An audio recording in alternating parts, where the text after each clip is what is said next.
I'm terrified. This could happen next door to my house, in my neighborhood. Like, my wife sits regularly in between the two houses and smokes late at night. This girl deserves justice, whatever justice can be given in this world. The police just unlocked Hugo Hernandez Mendez's phone in the Dakara Thompson murder case, and what they found is absolutely terrifying. We're not just looking at one isolated murder anymore. Investigators have discovered evidence pointing to multiple victims, and this monster may have been hunting young women for years. I'm terrified this could happen next door to my house in my neighborhood. My wife sits regularly between the two houses and smokes late at night. This girl deserves justice, a concerned neighbor said. And honestly, his fear is completely justified based on what's coming to light. Y'all, from what investigators have gathered, there's a high chance that Hugo's case isn't isolated at all. Otherwise, why would he have several pairs of underwear and lingerie possibly belonging to different women stored in his room like twisted trophies? But here's the kicker. Some people in his neighborhood believe he may be connected to other missing persons cases that have been plaguing the area for months. On the other hand, there are still things about Dakara's case that don't make complete sense. Like the fact that she willingly got into his vehicle when she had her own car full of gas. She could have just followed him to wherever they were going. And the way nothing clicked in her head that leaving behind her phone, purse, ID, money, and car was dangerous in itself. People are still asking the hard questions. What did they have in common for her to be meeting with him? Was she involved in activities that some have been suggesting on social media? Obviously, these questions can only be answered if police release details from Dakara's phone, which they already have in custody. But wait, it gets more disturbing. The details already uncovered from Hugo's phone are absolutely chilling. A neighbor named Cody, who has lived next to Hugo's family, gave investigators crucial insight about what he witnessed. He said he stepped outside his house in the early morning hours of August 23rd and saw something burning in Hugo's backyard that didn't smell right. It smells more like something you'd smell akin to trash burning or something like that.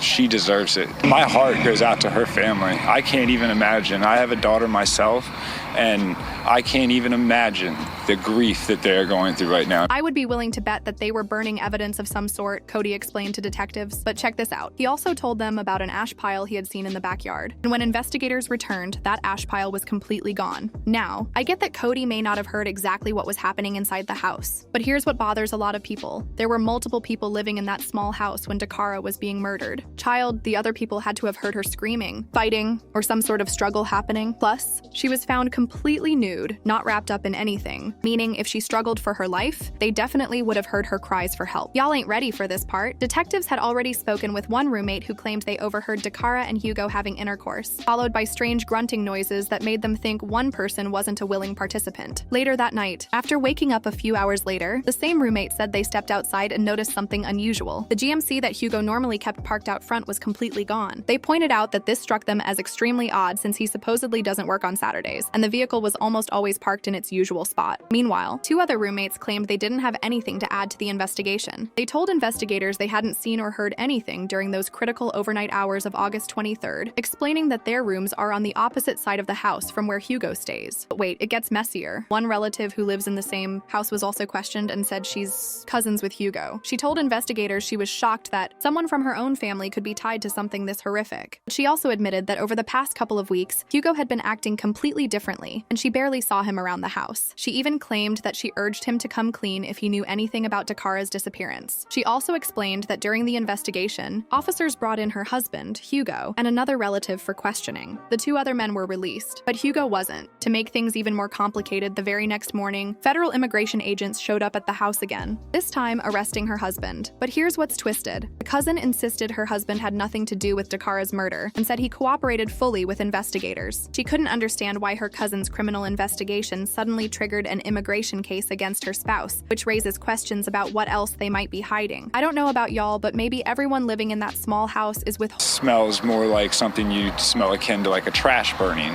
or something like that. I would be willing to bet that they were burning evidence of some sort. I know that when I told the detectives this, I know that that ash pile that was back there is no longer back there. Holding crucial information to protect themselves, because there's no convincing anyone that they never heard what was happening in Hugo's bedroom, especially given the violent way Dakara died and the evidence of her fighting back. Now, as for the horrific details of exactly what happened to Dakara, on August 31st, just before 5 p.m., Maryland State Police got a call about a disabled car along Route 50 between Route 424 and Route 97 in Annapolis. The car was sitting on that small small bridge over the South River. But when troopers arrived, they spotted something far more disturbing. A body was lying on the embankment about 30 feet down from the bridge. A few days later, on September 3rd, detectives sat down with Dakara's family and explained they were able to match the remains using photos her loved ones provided. The heartbreaking details revealed she had severe skull and facial fractures from the brutal attack. Her family confirmed it was Dakara, identifying her not only by those devastating injuries, but also by her distinctive tattoos and the jewelry she always wore. But check this out. Dakara was first reported missing by her father just before 9 p.m. on August 23rd, and he told police he'd last seen her the night of August 22nd. She had told him she was stepping out to get gas and would be back soon, but she never returned home. Obviously, that got her family members extremely worried about her safety. Her dad said he called her when she hadn't returned home, but she didn't answer her phone, which was completely unlike her. When she didn't come back home on August 24th, family members used technology to track the last location of her phone to the intersection of Jasmine Terrace and Riggs Road in Hyattsville. Once there, they found her abandoned car and immediately called police for help. Based on what the family revealed, Dakara was the youngest of 5 siblings, and they all shared locations through the Find My Phone app for safety reasons. When they checked her phone's location, they discovered it had been turned off, and the last spot where it was active was near that intersection. After executing a search warrant on Hugo's house, police found what they believed to be Dakara's blood and a missing white and pink French manicured fingernail,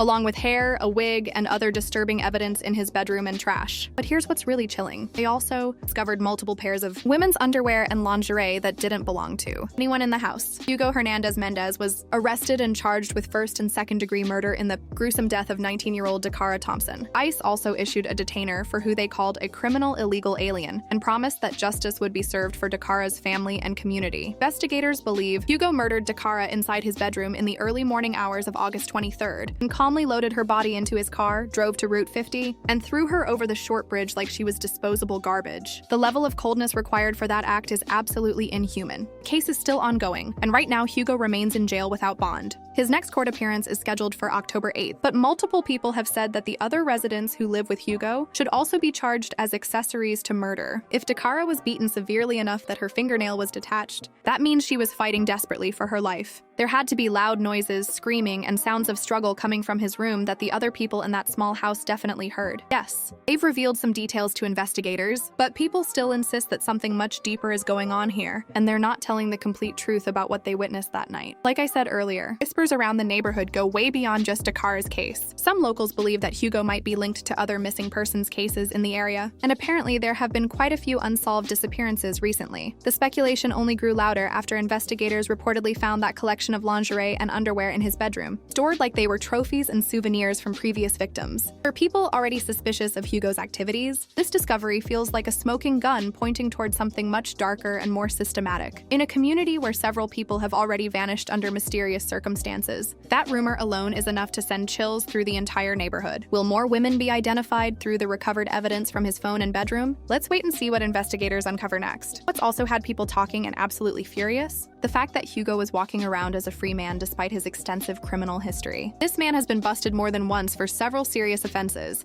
including driving drunk. Not just once, but multiple DUIs over the years. As if that wasn't reckless enough, he's also been hit with open container violations, rolling around with alcohol in his car like he's on some kind of permanent party tour. Then there's his driving style, or complete lack thereof. Think blowing through red lights, skipping stop signs, and parking wherever he feels like it. Officially, that's called ignoring traffic control devices and operating a vehicle without proper care. But really, it just screams no rules apply to me, and shows a complete disregard for public safety and other people's lives, and add in those unsafe lane changes, and you've basically got a hazard on wheels who should never have been allowed to drive. And here's the most infuriating part. At one point, Hugo was even caught driving on a suspended license, meaning the state had already told him he couldn't drive, but he completely ignored those orders. This is a man who clearly thinks traffic laws and legal consequences are completely optional. Dakara's mom even said she was disappointed that he was allowed to remain a free man despite his criminal history. I'm very disappointed, finding that out now. Because we may not be here today if they did what they were supposed to do, she said. And she's absolutely right. If the system had done its job and kept this dangerous man off the streets, Dakara might still be alive today. Speaking Speaking of Dakara's mom, she's also seen all those horrible comments people have been making on social media about her daughter. What she said is that Dakara was an outgoing, soft-spoken, kind young lady and a free spirit who didn't deserve what happened to her. She noted that there have been a lot of people disparaging her daughter's character on social media and added that people should not believe everything they see online and shouldn't believe anything they hear from unreliable sources. She also said that out of respect for the family during this incredibly difficult time, people should approach everything with grace and stop spreading harmful rumors about her murdered daughter, regardless of her mother's plea. This hasn't stopped people from saying this should be a cautionary tale for young women about the dangers of meeting strangers. But maybe before we jump to conclusions and victim blame, we should wait for the investigation to conclude and focus on the real monster who committed this crime. What should be more concerning to everyone is whether, as the neighbors suspect, this isn't an isolated case at all. Is it possible that the other underwear and lingerie found in Hugo's possession were receipts for the same horrific crimes being committed against other women who are still missing? Plus, what more do the people who live with Hugo actually know about his activities? Are they protecting him out of fear, loyalty, or because they were somehow involved in covering up his crimes? The contents of Hugo's phone that police have now unlocked could reveal a pattern of predatory behavior, communications with multiple victims, or evidence of other crimes that haven't been discovered yet. If investigators find evidence of other victims, this case could explode into one of the most shocking serial killer investigations in recent memory. Baby, this could be so much bigger than we ever imagined. And as we wait for more details to emerge from the phone evidence, the community is holding its breath. Are there other families out there who will finally get answers about their missing loved ones? The investigation is far from over, and every piece of evidence they uncover from Hugo's digital footprint could reveal the true scope of his crimes. What do you think about this case so far? Do you believe Hugo is connected to other missing women in the area? Drop your thoughts in the comments section below because this story is developing rapidly, and the next revelation could change everything we thought we knew about this monster and his potential victims.